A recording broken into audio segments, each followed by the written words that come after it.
Hey squad, this is JD Gershbein. My company is Owlish Communications. And if you really want to up-level your learning of LinkedIn, you should be listening to the Time to Shine Today podcast with my pal, Scott Ferguson. Time to Shine Today podcast, Varsity Squad. This is Scott Ferguson, and welcome to episode 237 with the LinkedIn Yoda, the LinkedIn Zen Master, the Owlish Man, the JD Gershbein. Really good friend of mine that will help you level up your LinkedIn presence. He believes that, when it comes to branding, that perception is reality. So you have to, for people to really stand out, to really be able to build their business from a place of service, JD Gershbein is the place and the person that you want to see. So without further ado, here comes my really good friend. And make sure you sit back, relax, and make sure you take mega notes because I have like 3 pages of notes in this 30-minute interview. So again, let's welcome JD Gershbein from Owlish Communications. Let's level up. Time to Shine Today podcast, Varsity Squad. This is Scott Ferguson, and I have been waiting bated breath. Got my boy from Chicago here, my good friend JD Gershbein. He is a personal brand strategist, business psychologist, speaker, facilitator, media producer, and broadcaster. He is one of the world's first independent LinkedIn consultants and is widely regarded as a thought leader in the areas of personal branding, social networking, online communication, applied improvisation, and social entrepreneurship. So he's all about aiming high and brand yourself accordingly. And I'm so stoked to bring this. And you're going to want to break out your notebook, sit back and relax, because here is my really good friend, JD Gershbein. And JD, please come on, introduce yourself to the Time to Shine Today podcast, Varsity Squad. But first, what's your favorite color and why? Blue. Blue, why is that? I'm all about the blue, man. Anything important in my life is revolved around blue. I love it. I'm wearing it. It's very easy on my rods and cones. I love it. It's in your color wheel, you handsome devil. Absolutely. Love it. I love it. So let's get into a little bit about JD. Again, we met in March. And yes, for scheduling, we finally get together here in July. This will probably be August if you're listening to it right now, squad. But let's get to the origins of JD. I know that you were in kind of another world and I still call it shift. A lot of people call it pivot. But maybe we'll call it shivit. There you go. There you go. Give me shivit right over. But let's get in a little bit of the history of JD. Fergie, I'm kind of in this phase of continuous reinvention. I think I'm reinventing myself on the hour at this point. There's nothing like a global pandemic to really drive home the frailty of human life and really illuminate who we are as human beings. And as we're taping this, we are inching toward a post-COVID world. The vaccines are out there. People are getting immunized. People have kind of returned to society. Everything's open again. And now is the time to really call back on what we've went through the past 17 months leading up to our taping here today, where we were, say, pre-pandemic, and things have changed. Things have changed internally for me, externally in the way that I approach my business, and clearly meeting superb people like yourself, which may not have happened. Wouldn't have happened, brother. It might have. Think of, and that's really where I'd like to kind of maybe go with this is what opportunities have happened and how has my story been kind of reshaped since the pandemic? Yeah, let's go there. Let's go with the reshaping of it. Yeah, I think everybody's kind of has that right now. And we've come through this period of incredible self-assessment. And I've been doing the LinkedIn work now since 2006. Mm-hmm. And what have I learned? Well, I've certainly learned a lot about the platform from a technology standpoint. It's a disruptive phenomenon that has really reshaped the face of business and retooled the business landscape, as it were. But as I've overlaid my personality on it, I've noticed around the social science that it's just people talking to people.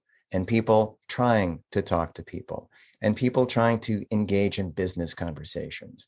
And we humans tend to overthink everything, Fergie. So what I've tried to do is really install myself as a thought partner to people who really want to leverage LinkedIn to its fullest potential and not get so strategically and tactically burdened by the site, but just kind of put your eyes in soft focus, let things kind of happen. And really allow the game to come to you. That's the essence of my work right now. And I love what you're doing because Squad, he takes from me and him are cut from the same cloth of giving, giving, giving until it hurts so good. Because if you go to his website from his blogs to even his about page, is all about how much he gives. But JD, I have to ask you something. Like when you are talking about going through consistent reinvention, does that stifle any consistency along the way? I don't think so, because I'm the same guy. Okay, I'm under the same personal brand umbrella. love And it. I would never do anything that's off brand. I would never recommend my clients I was and hoping you're going to say that, audiences man. go off brand. It's got to feel, we use the word coming Yes. on the air called authenticity. Yeah, It's authenticity is the word right now. It's in it vogue. is. And I think we've become very snobby audiences, and we can Mm. spot someone who's operating out of authenticity, and someone who's an imposter at this point. You're right, because you're put under such a microscope with social and everything else that's going on out there. And Yeah. that's the thing where I don't have a huge social presence. All of my coaches want me to, but I'm like, I built an email list, which my squad knows here, of over 115,000 emails, and I get like a 27% open. I like building the platform on people that have that are looking to level up Right. into meet people like yourself and then take it to the next level, where it just seems like there's a lot of superficial stuff that's going on out there. Am I echoing kind of what you said earlier? You absolutely are. And I think that's another reason that we became BFFs so quickly, is because up level was my word for That's 2021. right. And after a miserable 2020, where we were given the best marketing tagline in the history of marketing taglines. I mean, marketing 2020 vision, and 2020 turned out to be a real bust. But at the same time, the blessing within the curse was that we were able to take this step back. Everybody was Sure. given this incredible bubble of time to reevaluate, recalibrate, and retool. And now we're coming out into a post-pandemic world, ideally stronger, better versions of ourselves, better versions of the best version, in other words. And now, how can we collaborate? How can we Sure. co-create? And how can we build something for the greater good? Love it. So let's talk then about that fork in the road moment, if you want to call it that, when you kind of like in 2006. I look back, I got my LinkedIn profile in 2006, right? Like that's when I didn't even know, just a friend said, you need to join this. And I'm like, what? It was cool. It was social time. Facebook was barely coming out if it was even was out. What was that fork in the road moment that said, listen, you're going to kind of leave the traditional marketing practice and kind of move into the LinkedIn? What was the trigger? Because like I just said, dude, I didn't know what was going on with you. You must have saw something that everybody else did. And what took you down that road? Well, it's what Dr. Rob Bell would call a hinge moment, and that was one of my hinge moments. I don't know. I'm just hardwired in that way. Something about LinkedIn appealed to me instantly. I felt this could be fantastic. Sure. And the first incarnation of my LinkedIn profile, which was crude by today's standards. I mean, I didn't just populate the page with content that was elsewhere. I really took the time and built on this fresh. Yes, you did. It was my canvas. And I felt if I could lead people here and they could learn a few things about me that they couldn't learn anywhere else out there on the web, that maybe it would lead to better conversations, and people would be preconditioned to learn more about me and motivated to investigate me further. And I haven't been visionary with all that much in my life, Fergie, but I was with this. And I made the decision literally the moment I created my LinkedIn account that I was going to show people possibilities here. And I started meeting them at networking events, going into coffee houses. We all had our laptops up and trying to figure this thing out. And I quickly branded as a go-to resource in this area. Wow. And truthfully, I just rode the wave. I hate to disagree, but you are visionary, man. You saw something where you could serve people, meeting them in coffee houses, going out and giving of your time. It's not like they're paying you to meet. You're like opening up the laptops and getting after it and helping people. And then and you were open to that reciprocation, that stuff would come to you in paid events and other maybe monetary gain or not even monetary, right? Well, nobody really understood Right. LinkedIn, Nobody did. and it still remains very enigmatic, and it's Right. getting tougher to teach. The site has just become so much more complex, and now there's a feeding frenzy on it with so many folks realizing the urgency of their content in terms of building their brand and Sure. acquiring clients, advancing their careers, etc. So for me, back in the day, in retrospect, I hung out the shingle. I didn't know where it was leading, but I knew that if I gave it my all, it would be great. And I have never wavered from who I am and Love my it. guiding principles in moving a consultancy forward that is designed to help people not just use a website. Sure. I don't teach people how to use the website, but I show them where the key values are, how it's applicable to them, how it aligns with their vision of themselves, and then give them the autonomy to move forward. Love it. And you're doing all of that too, JD. So what do you think makes somebody a great brand magnet? You know, it's interesting. Personal branding has really stolen the conversation out there Sure. because now, as we've been thrust into the virtual world, Fergie, everybody's kind of thinking about their brands. Mm-hmm. It was one of those terms that just didn't get a lot of play back, say, when I started doing the work. But I'd say the turning point for personal branding and for people really reconciling their value as brands came around 2011 when LinkedIn had just come through its greatest period of growth in their Mm-hmm. history. And they had crossed the 100 million mark. And when you Mm-hmm. think about it, 100 million users. Right. Now it's upwards of 700 million users. Now, that doesn't mean that everybody's active on it. Right. But what it does mean is that there are certain people who decided that they weren't going to just say they wanted to stand out, but they were going to do the steps necessary to stand out. So when you see people really working on themselves and putting themselves out there in a way where they can be taken at face value, and what they bring to the table is so clearly messaged, you recognize them as brands. Yes. And sadly, not everybody builds a brand. Yeah. And the misnomer is that people in my trade will build the brand for them. I don't build the brand for anybody. No, they do. I work on my own, but there's so much of what we call personal branding that lies outside our control. So we just have to hope and play on the notion that we will be received well, Mm-hmm. that people will be open to hearing from us, that they will be receptive to looking at our emails, our content, and maybe become brand ambassadors for us and share that content. I love that. That's fantastic. So what if you're bringing somebody in to help them brand accordingly, mm-hmm. what kind of secret sauce do you have, if you don't mind sharing, to help them find their blind spots? I look at what I call the dominant aspect of value. That's my term. I've peed on it through the years to mark territory because I really feel that there's so much that lies beneath the waterline. If you look at iceberg theory, which I love to explain branding in terms of the iceberg. And the great writer Ernest Hemingway said that great writing should be done with an economy of words, and that the writer should get his or her message across in the least amount of words possible. Yes. So what I try to do is really help my clients, students, and audiences simplify their message, gain clarity on what it is they truly do. Now, there are a lot of folks who use that language in their practices, but when you're talking about consolidating and condensing everything you do and everything you are for clients in terms of a singular profile, that's work. And you've got to do the deep dredging and really put forth the effort to show folks what it is you truly accomplish. Love it. And unfortunately, most folks can't and default to an overt sales pitch. Where it's a lot of me in it. It's all me. It's about how cool they are and nothing about client pain. Love that you said that and that we agree on that. So when you're starting to work with somebody that wants to level up, mm-hmm. brand accordingly, do it in a brief way as possible, because the fewest words, I believe even Ben Franklin said that as well. Yes.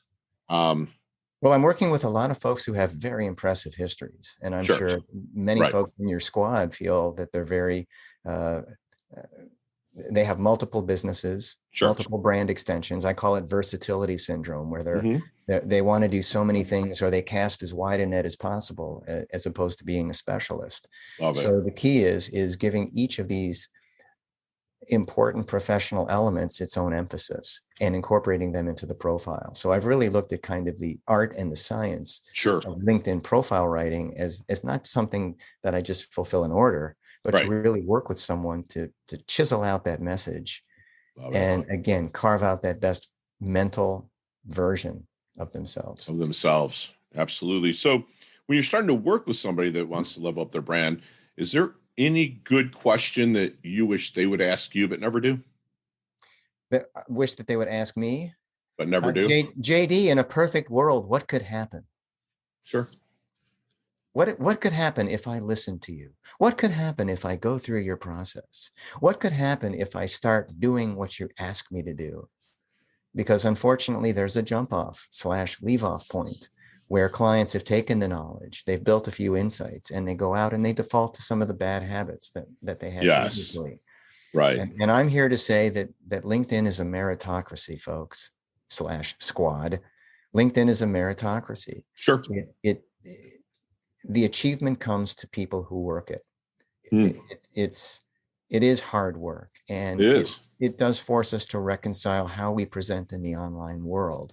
Right. But at the same time, when you understand what works and what doesn't, you will be in better conversations. You will be in more opportunities to sell yourself, your product, your services, your skill sets, your company, and you'll be able to drive your niche.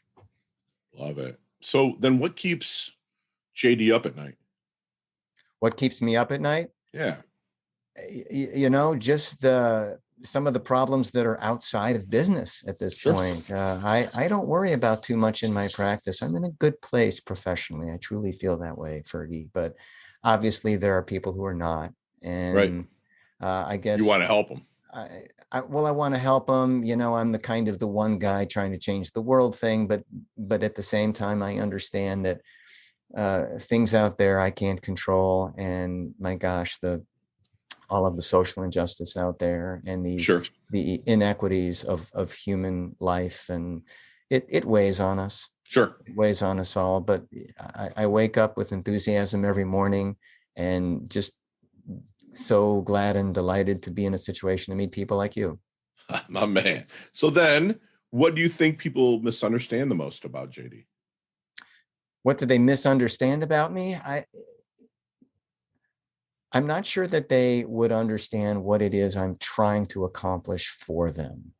Okay. And obviously, everybody's in business and everybody is selling you a product or service or a worldview at every turn and imposing their will on the system. And I'm really not like that. I really I'm not a hardballer when it comes to sales.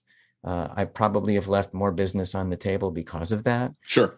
But I vet my clients very seriously. I want them to know that I operate in their best interests. And I think that's what I would want them to know about me. I'm not an order taker. Right. I'm not an assembly line. I don't outsource the outsourcing. They engage with me, they get me, and I'm all in. And they get individual attention versus cookie cutter stuff. And I love that you brought that up. So have you seen the movie Back to the Future? I certainly have. Okay. We're going to go the opposite way. We're going, we don't need roads. In 5 years forward, where do you see JD?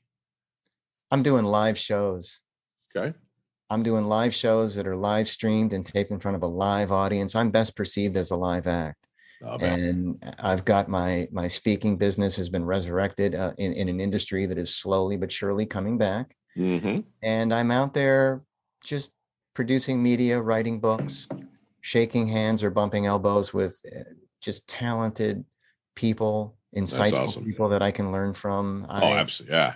I feel I'm just kind of revving up. I'm in Act 3 right now. Just curtains just gone up on Act 3, and I'm ready to intermingle with my audience. Yes, it feels so good again. I've been wheels up last 3 weekends, Austin, Nashville. Like tonight, I'm going to Hartford, Connecticut to speak, and it just feels so get up there, rock the stage, and press some flesh and meet people again. I mean, can't even explain. So.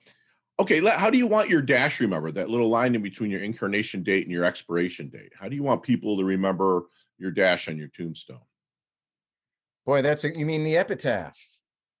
It doesn't have to be What the does that epitaph. There's a epitaph lot of look life like? lived, especially with you in that dash between your life date and death date. How do you want that dash remembered?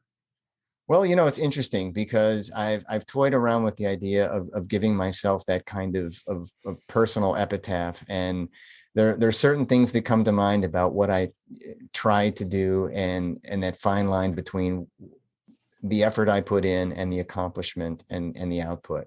Sure. So I would like to be known as a guy who did his best to stay relevant, age gracefully, Yes, you do. and achieve inner peace. Sorry, I'm writing that down because I'm going to live that. Best to stay relevant, age Well, gracefully, and achieve inner peace. yes, it's actually the tagline on my personal website. I believe I I'm a said guy doing his best to stay relevant, age gracefully, and achieve inner peace. that's awesome, man. And in between all of those operations, help as many folks as I can. Yes. Have as much fun as possible. I mean, Yes. come on, squad. Let's have fun. Yes. That's what we do here, man. We have a blast. If Because you it's ain't all having about fun, leveling it up. ain't working. Yeah, dude. We talk about overlapping happiness all the time, Mm-hmm. because if you're like, oh man, I'm going to visit Fergie in South Florida, we're gonna have a great time for 3 or 4 days. We're gonna rock stages, press some flesh, make a little money in the process, go eat some nice South Florida food. But guess what? That time ends. You're gonna be going back to Chicago. Nothing wrong with that. But if you find something else within the interim, that's what we say, we overlap our happiness. We're always grateful. That's why everybody that I coach must have a gratitude journal. And I don't want them to write it out. I give them 12 items a day that you're grateful for. Figure it out. I don't care if it's that your right finger can move correctly. Write it out. And it just, since my coach made me start doing that in 1999, I have journals that go back to 99, dude. So it's amazing. And that's where I see you hitting those big three, age gracefully, inner peace, and staying relevant. You're going to crush it. So let's go back to your 22-year-old. Let's get back to that DeLorean with Marty. Let's go back to 22-year-old JD. What kind of knowledge nuggets, that's what we call him here at Time to Shine today, are you dropping on that JD to maybe help him shorten the learning curve, level up, and blast through? Boy, that whole do-over question about going back and speaking to your younger self, and obviously I would impose certain financial lessons on my younger self. Me too, brother. But that's a separate podcast. That's a separate podcast. Yes. I would say, one of the words that's out there is that I have always loved is open-mindedness. And I would tell my younger self to be as open-minded as possible. And I've never really been anything but. I've always welcomed new things that I've been exposed to. I'm very responsive. I'm very analytical. I look at things, I study them. I'm this blend of art and science. So I'm always looking for the aesthetic qualities, but at the same time, the scientific explanation behind pretty much everything. So I would just say keep on that trail, because that's what led me to make the decision to be where I'm at right now. I never thought of learning a website would be my ticket to see the world. Right. So I have the gratitude piece. There's no shortage of gratitude in my life. But the 22-year-old JD who is out there just playing a mean blues piano, going to Chicago Cubs games, going to every rock concert I could go to, having a blast, getting a great suntan in the summer, meeting girls, that JD, it's kind of given way to a more mature version, as you would hope and expect. And now I think what would 72-year-old JD say to 63-year-old JD? So that kind of thing. So love it. As we tape here, I fall back on that introspection, and I think of how I was feeling and reacting to things in my younger days. And I am the sum total of all the choices I've made. We all are. That's amazing. So then let's go this way.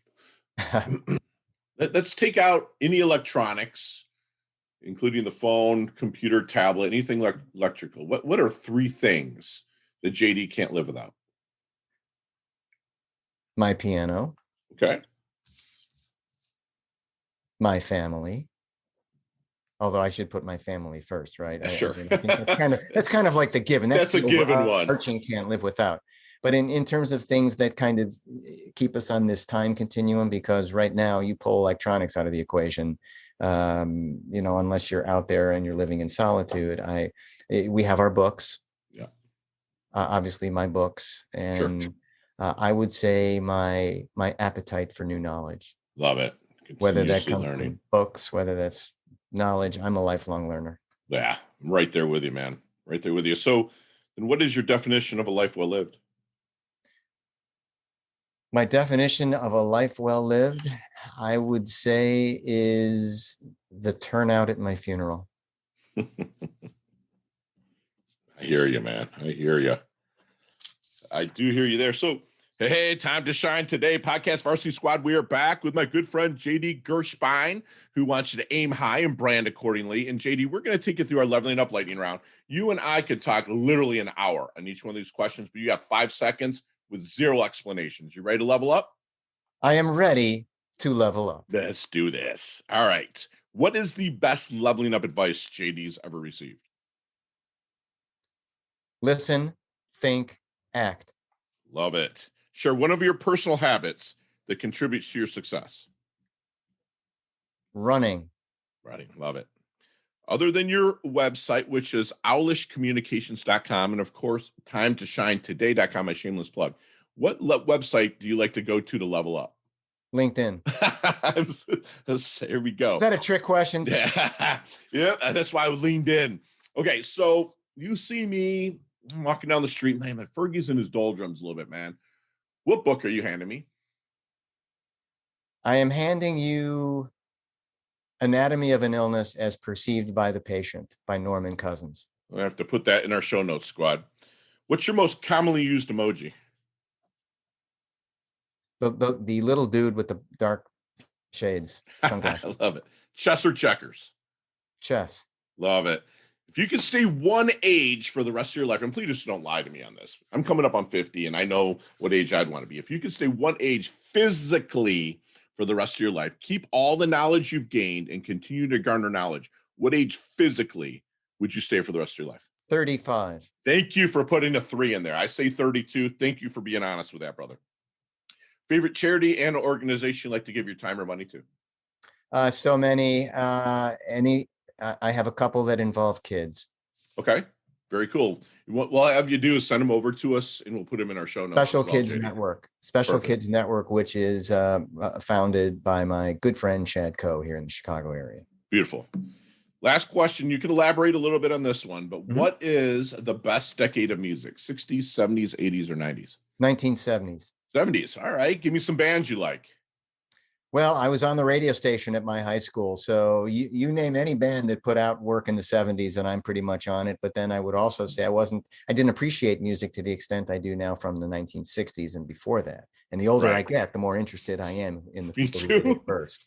In the 1970s, the it bands for me were, the Beatles, of course, Elton John, the Rolling Stones, Eagles, anybody from the British Invasion, Eagles, Doobie Brothers. 70s were awesome. Anybody in that pocket. Yeah, 70s were awesome. So how can we find you, JD? I'm pretty easy. It should surprise absolutely no one that I'm discoverable and detectable on LinkedIn. JD, no period, JD Gershbein. I've got a couple of websites out there. My company is Owlish Communications, like the owl, Owlish Communications. And you pop me into the Google search engine and you find you. You'll get to me. Absolutely, you'll get to. Or they could ask you. What's that? They could find me through you. Absolutely. I will be promoting my appearance on your podcast very aggressively. Yay! I love that. I love it. So did you ever, I was curious, did you ever perform at Second City? I have. Oh, really? I've studied improv and sketch comedy aggressively since 2017. Okay. Prior to that, I did take some classes in the 1980s, and I've worked with actually a coach at Second City. I initially went back there to up level my stagecraft. Okay. And then fell into some long form improv classes. I'm not auditioning for for Saturday Night Live. Right. I No, look at brother. applied improv as a skill, and I wanted to up level that skill, or upskill if I wanted to keep Thursday going. nights, man, I'm in improv class. I actually have There a you go. competition where they have a boxing ring this weekend. Yes. And we're having funny, like, they're fun. I'm Yes. no longer the weakest link, because new people are coming in. I'm getting better, and I'm getting trained by some studs here in improv, which is just poured over into my personal life, into my business world. And like, I know that you can attest to this, how just easier it is to think on your feet in a rational, clear manner, Yes. and think and respond and not react, Yes. because you're thinking about what, Yes, and I love and it. I yes, love it. and I love it. yes, and it gives us the ability Yes, to and really advance conversations. right, When we think they're bottoming out or they've hit the wall. right. When you're present in the moment and you can use the techniques of applied improvisation, you can continue the conversation. And that's Love an it. important skill in business today. I did a show back in May of 2019, sold out, if I may add. And Yeah, it was a business themed show, and it was the precursor to a live show that I'm developing, which I hope to take across the globe. I love it. You will. And JD, do me a huge favor and leave us with one last knowledge nugget you want us to take with us, internalize, and take action on. Well, if I may, I'd like to offer my favorite quote from one of my favorite films, because it applies to pretty much everything in life. Are you ready? Let's hear it. You're going to need a bigger boat. Jaws. It's funny. I pull from movies all the time. Like I pull from Shawshank Redemption. Great Get movie. busy living, get busy dying. And then there's a movie that really no one's heard of unless you're a goofball like me. It's called Van Wilder. And it was Ryan Reynolds before he was Ryan Reynolds. And he said in there, he said, "Don't take life too seriously or never make it out alive." And I live by that since 2000. That movie came out in 2000. That's literally on my wall. If everyone asks me a quote, I always say that and then do it for the intention, not the attention. Those are my two that I live by, man. I've got one more for you. And Yeah. then I think that's a great way for you to go into your outro. And that would be from Godfather 2, Michael Corleone, who says, he's questioning, how he is perceived and how he interacts with the world. And he says, one thing he learned from his father, the Don, was to think like the people around you think. Yes. And on that basis, anything's possible. Love it. It's true. Vito nailed it on that too. Love it. And squad, you just got a free masterclass with my good friend JD Gershbein. You want to level up your LinkedIn, then you must let me make a warm introduction to JD. He brought up people talking to people, and that's what we really miss, and now that we're starting to get back to it, we're overthinking a lot. And if you're really looking for that thought partner, let me put you in touch with JD. Keep a lookout for that hinge moment, that moment that's going to make a difference. That was JD's fork in the road moment where he's leveling up on LinkedIn and helping others level it up on LinkedIn. So look out for that hinge moment. Brand people that become brand magnets, they look and do the steps necessary to stand apart from others from a point of service. They're not doing it for the me, I. They're doing it to help others. And that's where people will be successful as a brand magnet. And he also dog-peed on the dominant aspect of value. Believes in the iceberg theory, where there's a lot more down below than there is above. And get your message across as brief as possible. Don't write long, because people will get lost. And because you're not making, especially if you're not making it about them, they will stop reading it. So keep it brief. He wants to stay relevant, age gracefully, and achieve inner peace. And he's well on his way to doing it. He's already doing it. He's my guy here. And then, ask your coach, no matter if you're looking to get branded or if you are looking to level up your LinkedIn or whatnot, that in a perfect world, what could happen if I do what you ask of me? And also, squad, if you're going to hire a friggin' coach, stick to the protocol they're giving you. Okay, I cannot stand that. That's one thing that I do with my 3 coaches is I stay with their protocol and I give it 90 days. And if it's not working, then we reassess. But I guarantee if they're good, they're going to put you in the right direction. he wants you to keep your mind open to new ideas. Always be a sponge, always move forward. And like my good friend Leah Woodford would say, get your asking gear. And if you're really passionate about something, you don't know how to do it, ask the people. You're going to need a bigger boat. And hang out with my boy JD. That's exactly what you're going to need. And lastly, listen, think, and act. Do it in those orders, that order. Don't overanalyze. Make sure you take action. And that's what my good friend JD does. He's humble yet hungry. He levels up his health. He levels up his wealth. He's part of our varsity squad now. You've earned your varsity letter. JD, thanks so much for coming on, my friend. Well, when I knew it was time to shine, I knew it was time to shine. And thank you for having me, Fergie. It's been a pleasure. You bet, brother. Love your guts. I'll talk soon. Hey, thanks so much for listening to this episode of Time to Shine Today podcast. Proudly brought to you by Sutter & Nugent Real Estate Excellence, who can be reached at 561-249-7266 and online at www.sutterandnugent.com. If you are a business owner or professional who would like to be interviewed on Time to Shine Today, please visit timetoshinetoday.com/guest. If you like this episode, please subscribe on Apple Podcasts, Google Podcasts, Stitcher, Spotify, iHeartRadio, or wherever you get your podcasts. There's a link in the show notes to our website. Also there, you will see our recommended resources. We hope that you will support our show by supporting them. If you like what you've been listening to, it'd be great if you could just give us a 5-star rating and tell your friends how to subscribe while you're at it. I'm your host, Scott Ferguson, and until next time, let's level up. It's our time to shine.